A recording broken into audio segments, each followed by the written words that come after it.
如何連接 Xiaowao CY608 LAN 列印機？第一部分，列印機與電腦連接。一、打印列印機自檢頁。列印機使用 USB 線與電腦進行連接。如圖所示。注意，列印機需要保持開機狀態。跟住雙擊啟動程序 Printer Test 完成驅動安裝。驅動安裝完成後，喺 Printer Test 中，通訊端口選擇 USB。點擊高級，進入高級設置後，找到並點擊設置網絡。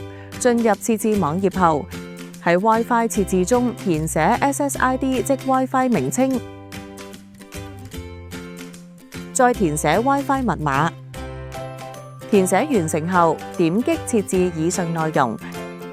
呢個時候，列印機將自動列印出一份自檢頁，需要記錄該 IP 地址。第二部分，設備連接列印機。一、配置網絡。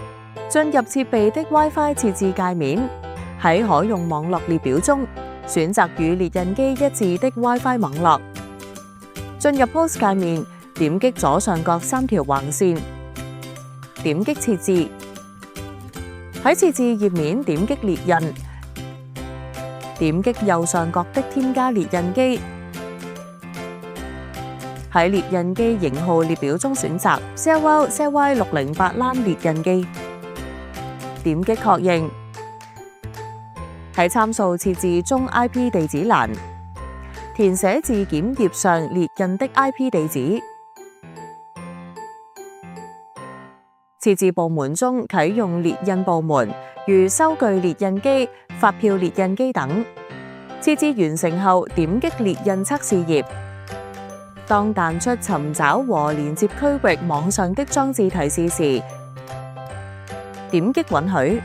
系統提示列印測試頁成功，已連接列印機即配置完成。點擊儲存即可使用。